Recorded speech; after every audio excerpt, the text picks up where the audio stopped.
Hello everyone and welcome all of you to BYJU'S Exam Prep. Guys, in today's session we are going to be talking about acing the GK examination, for how exactly you're going to do well in this examination and how you can do very well for it. So in this session I'm going to be telling you about your books, your preparation plan for the CUET and the BBA examinations. Now, to make your preparation all the more better, we have got a flat 30% off going on in an online classroom programs, and this is for all the courses that you're planning to give, whether it is the IP Math, the CUET, the NPAT. Please use the code HOLY30 to get a flat 30% discount. Also, there's a new course launch for the BBA, IPM, and Hotel Management examinations, which has happened on the 15th of March. Also a CUET course, for a champion course for batch 3. Now, the flow of today's session is going to be something like this. There's going to be a section overview, the books and resources, the prep strategy, the GK and CAN exams. Now, as you know, the GK consists of the knowledge that you usually need to have about one's nations. You need to have about your surroundings. You need to have about the world that one is expected to have, irrespective of his or her field of interest. So if we actually try to understand this topic, I'll just give it to you with the help of certain examples.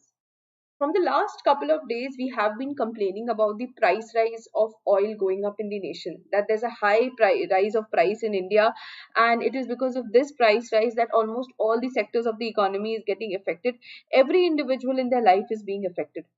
Don't you think that as a management aspirant, as a person who is supposed to know everything around him or her, you should know what exactly they are talking about when they talk about this thing?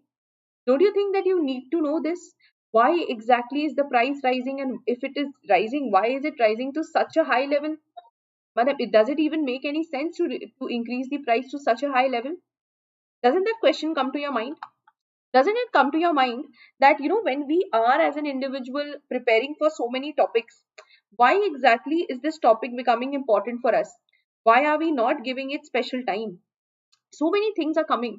So you need to know the oil prices in the world are going up, number one, because of the issue of supply, which is being एक तो already problem था पहले से supply का, and now it is being reinforced because of the Russia-Ukraine war. Russia is a major oil supplier to many of the European economies, the Western European economies, and because of the fact that Russia has attacked on Ukraine, there is Russia has attacked on the Ukraine. Many of these European economies have actually tried to find an alternative from Russia, and the only alternative they found were the Middle Eastern countries. Like you had Iraq, you have Saudi Arabia, you have UAE, you have Qatar. Oil, and these countries are already pressured by giving oil to so much of the world. In simple terms, the demand of oil is actually consistent, but the supply has gone down drastically. This resulted in the inflation that the world never wanted to look at. And that inflation, guys, is not just happening in the world, it's happening in India also. So it is very important for us to understand.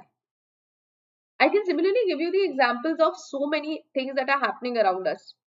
You must have heard about the United Nations Security Council, how they are trying to pressurize Russia. You must have heard about the International Court of Justice, how they are the dispute solving mechanism of the world. Why are they not doing well? What is the problem? Why are they not being able to force Russia to stop the invasion? Let that go aside. What is happening in Afghanistan? Don't you think that is important for us?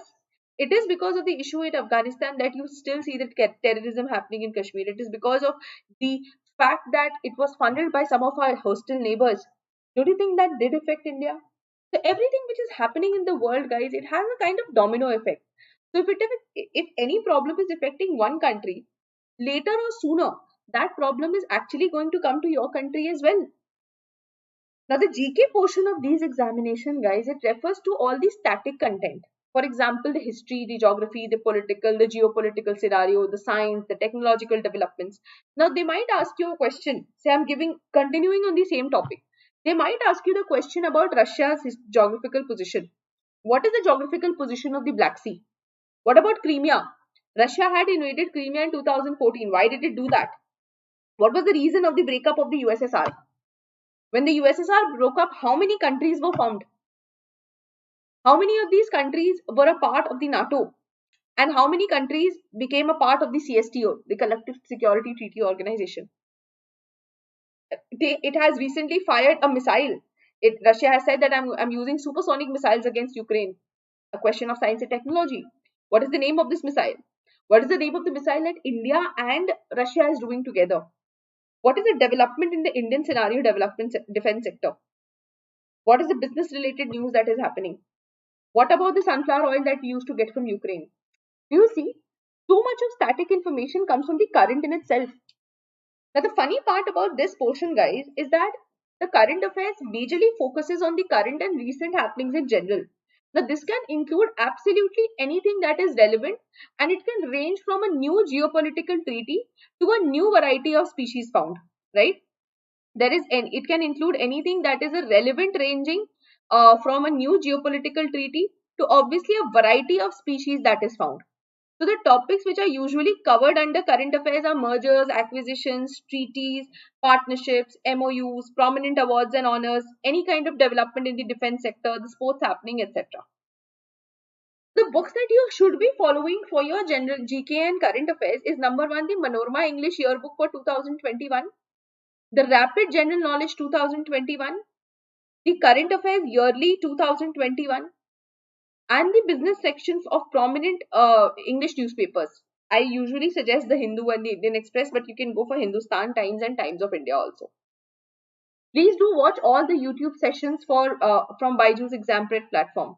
There are n number of practice quizzes that you're going to find. These are free in nature also. And also try to look at the prominent media houses business newsletters while publishing websites. Let's say the Hindu, the Wire, the Telegraph, etc. See, the very beginning of your prep, you can start off for GK and current affairs, and initially it might seem to be something which is very, very heavy, and it is so difficult to cover this portion. It's actually going to be very difficult for you. One of the major reasons why you are going to find it to be very difficult is because, see, in our schools, we were never taught about this, right? I remember during my school time, I used to be a child who never knew anything what is happening near her. I was only a person who probably knew, I just knew that there was a king, the name of Babur, and then we had Humayun, then we had Akbar. I did not know the chronology. I didn't even know the story behind them coming to India and everything. Now that came when I started reading the newspapers. So somewhere down the line, when you are there in school, you have a very limited number of books, you have a very limited number of syllabus, and this is one of the issues with the Indian education system, that they do not really want you to know a lot of information. They rather make you sit down with your books. So when you actually start reading the CA and GK, and you're going to find that you don't have a book with you, you have to read a newspaper, you have to make your own book, you have to make your own notes. It's going to be a very scary process for you. In fact, the language in the newspaper, sometimes it's so difficult for simple students to understand that they usually get very scared, and they always come to us saying that how are we going to do this? But referring to the right books and materials can actually make your task easier by 5 times. So it is completely up to you to decide which sources you should be using. So start with a mix of GK and CA. It is always optimal so that none of them seem very tedious to you. First thing. Second thing, whenever you're going to start with topics like, very general history, read the topics of geography, geopolitical scenario, etc. For CA, you can start off reading things like important dates, what about the mergers that have happened, acquisitions of the government policies, the sports happening, the prominent awards and honors. So you make sure you focus on relevant info only, since you will find a lot of junk here and there on the internet. So once you're done with the very basic and fundamental content of CA and GK, you can move forward for the more complex topics. You may start learning important historical events, a few, polity topics, some articles here and there, some schedules here and there, the history of many prominent business groups, the sensational product launches that they had. And for the current affairs, please just learn the international level happenings. Focus on the treaties, the MOUs, the partnerships that have happened with the world. By now you are expected to have finished 80% of the syllabus, right? Now, once you're finished with 80% of the syllabus, what should you do now? So now, the biggest problem is that, when the human brain is actually has that mechanism inside us, which is, forget. We have a habit of forgetting things. And there's only a little amount of knowledge that you can actually keep in your head, because the human brain starts, forgetting things. It starts going into your the back of your head, and you can't remember it when you're giving the examinations.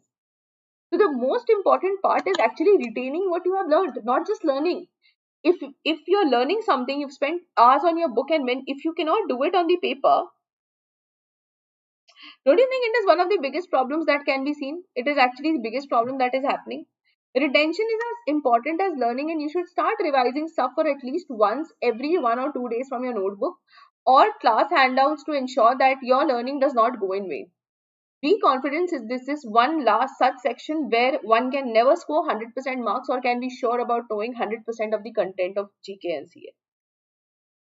If you are giving any examination, you are giving the DU-JAT, it is an examination that no management aspirant has ever missed unless he or she is a non-maths person in class 12.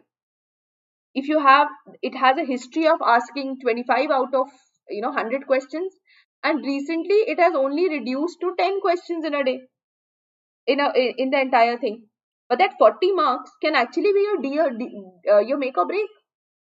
Similarly, when you enter the Christ University entrance test, you will notice that 20 questions, 17% of the total score is actually dedicated to CA and GK. It is as important as your quantitative ability and DI. The same kind of information you're going to get in your symbiosis, the set BBA exams. 16 out of 60 questions are going to be from the GK portion, that is 27% of your total score. So it has a domination historically in any exam that you're giving. The same thing you're going to find in the GG-SIPU examination. You're going to find 25 out of 100 questions from this part. Another important thing is that one way or the other, the GG-SIPU examination tests your general awareness and aptitude for almost half of the examinations. This makes the preparation absolutely imperative for you to do. So guys, I hope I have answered your questions here. Thank you everyone for being online, and please make sure that you are joining us for the important CUET courses that are there with you. There are n number of mock tests and courses going on for you. Please do make sure that you're joining that. Thank you for being online everyone, and take care. Bye bye.